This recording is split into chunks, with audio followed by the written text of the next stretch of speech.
Hey guys, this is HBK Grand making a video about the Grandmaster, the Black Arms dealer. So today I'll be showing you guys like how we can actually do that. If your light level is not there, just keep leveling it up, because at the end of this event or the season, you will be able to do the Grandmasters. So don't let up. Make sure you're grinding for that XP so you can actually do that in the following time when it comes up. So to do the cheese phase, you would require one warlock. The other players can go like whatever they like. I would recommend having a hunter with you with like the bottom of void tree, so that way they can go invisible and you can skip most of the places easily.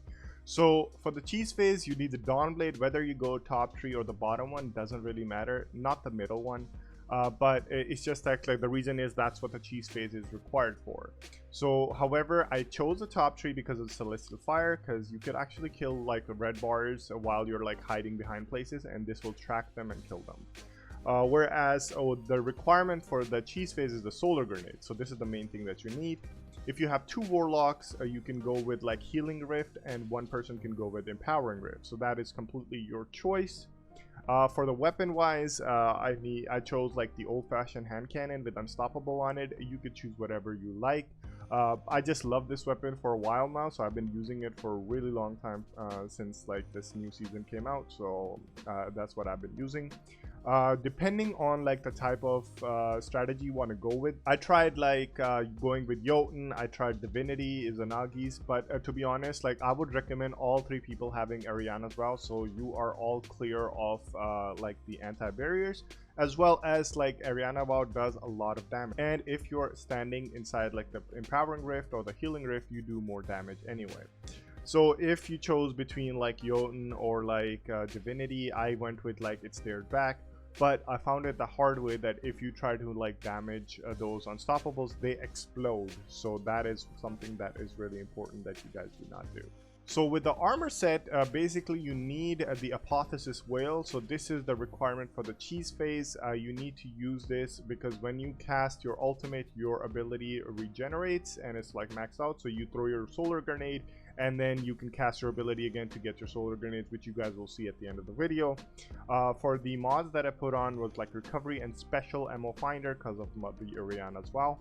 Then you can use whatever armor pieces you're comfortable with, but whatever you choose to. I chose resilience mod on it and enhanced small arms loader, so I have faster reload speeds for my hand cannons.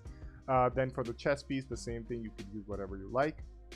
I use the light arms reserves, so when you pick up like special ammo, you get like extra reserves. Whereas same thing with your leg piece, anything you want to pick. I picked the 7th Seraph's boots. So like special ammo scavenger, so like when you're killing enemies, so they have a chance of dropping like the special ammo. And then traction, because at times like when you're trying to like float in the air, I would recommend having it, or like doing sprinting. It's a lot harder because like the enemies, they have like a really good accuracy, so like you could actually evade those by having traction on. That's what I have observed. As well as for like the bond, you could pick whichever one you like. I was using passive guard with the sword, but if you don't have that, you don't need to put that much of anything. But special finisher would be recommended, like at least one person in the party has it. But again, I can't emphasize this enough, do not use special finishers or any type of finishers on the unstoppable, because they will blast, and if all three members of your party are near that blast radius, all die instantly. So that is pretty much important. So I put the video on playback, so instead of doing a 35-minute video, I did it so like you could see everything we did within like 20-25 minutes.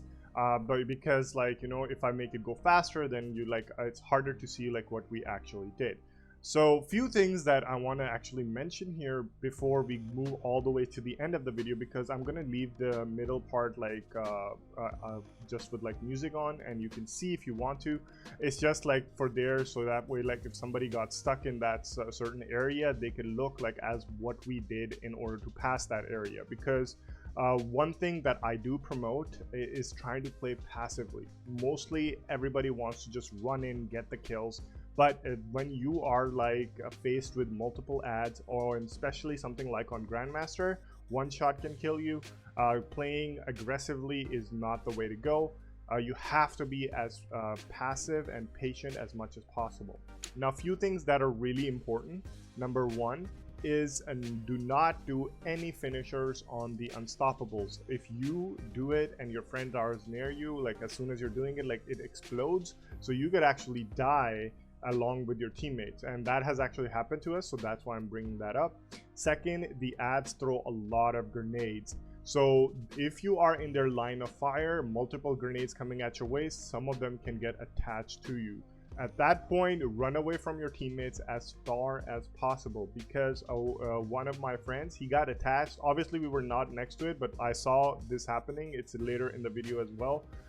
But the thing is that there is no coming back from that, so like that's like a one-shot kill. But if you're standing next to your friend and he got attached to a grenade or you got attached to the grenade, it's a sudden death. So those are like the really important things to worry about. However, there are some skippable areas, and having a Night Stalker with you with like invisibility that can provide you invisibility can actually help you evade, especially like the open area aspect where you could just go through like to this tank phase. Other than that, playing passive again as much as possible is really important.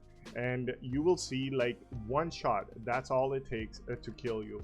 I do have the logo, so a lot of people might say like, oh, why we can't see the revives you have left.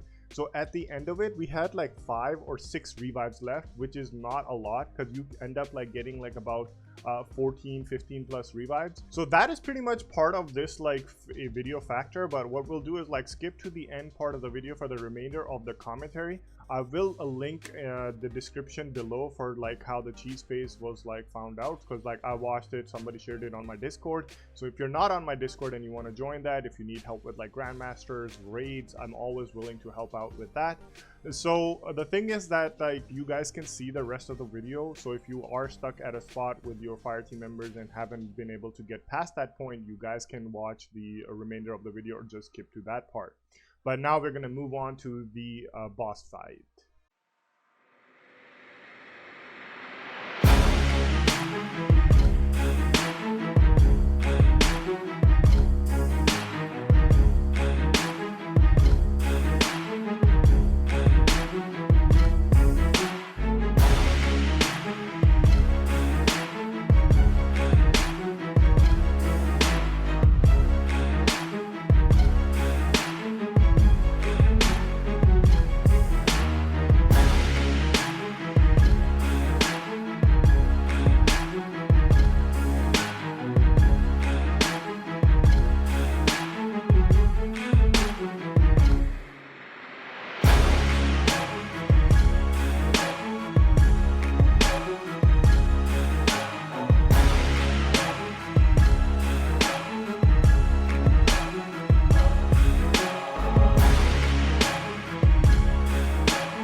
So before starting the encounter, you or one of your allies can climb the ladder that you see right in front of you. Just go up to like 90%ish and then come back. When you interact and start the encounter, the boss will actually appear earlier than he's supposed to. Also, like, you have to keep an eye out for your ammo, so especially like your special ones. So when the final ad spawn, you can actually like kill all of them just one, and then you can like do a finisher on it in order to like get the special ammo back, or if you're using like the finisher for the heavy. So either way, whatever your intentions are. Next up, like, the boss will still be sniping you, and your aim and objective is to take down only one bar. Do not take it down more than that, because then the cheese won't happen and the boss will step out again. There will be a lot more ads to go through, and it makes it a lot harder to, you know, like get away with this cheese phase. So at this point, like, once the one bar is down, the boss will start moving towards like the immune area, like where he casts his bubble around him. So all you have to do in this part now is kill ads. Once you have cleared all the set of ads, so that's basically like a really easy thing to do. Make sure you take down the ship because it does a lot of rocket launcher shots. However, once you pick up that orb, a new set of ads will appear only in the area where like you're supposed to dunk the ball. But you're not supposed to do that actually. We're just clearing the ads. So once you pick up that solar orb, you're only killing the ads in front of you wherever they spawn. And after that, it's all basically done, and all you just have to do is the cheese phase. Thing to worry about over here are the Centurions, because they do have solar shields, so make sure like you have at least few Ariana bullets, or like somebody in your fire team has it. And if you have two warlocks, like for example one warlock messes it up, you can have two warlocks actually be there, just like, so one is on like an extra, so that way if you mess up then the other person can help out and like you guys can figure out. Let's move on to the cheese phase. So you need your interact button, so whatever your keybind is for the interact, as well as your ultimate. So you gotta press them simultaneously, and then you just throw grenades. After that, you don't even need to drop the relic. All you have to do is keep spamming that. So you just do both of them together and it just like counts it for you. So as you guys can see right here, I'm just using the interact and the ultimate keybind together simultaneously, and it just gives me my ultimate and my solar grenade back. So I'm just like using too many times, but you can actually take your time, wait for the grenade to run out, and then throw it again. This does a lot of damage, and in the meantime, if you have your other friends with you, they have like void grenades, they have like solar grenades, just like if you have another warlock or you have 3 warlocks. Even though they cannot do that same thing like you are doing right now because they do not hold the relic, they can still throw the grenades from time to time. It took us a good like about 4 or 5 minutes to take down the 2 bars. But to be honest, you just have to wait patiently and it's done. So that is pretty much it for this video, guys. If you guys have any questions or comments, you can leave it in the comment section below. I'll be happy to answer. Thank you so much for the support, guys. Make sure to hit that like button and subscribe for more videos. This is HBK Grand taking off for the day. Have a great one, guys. Take it easy. God bless.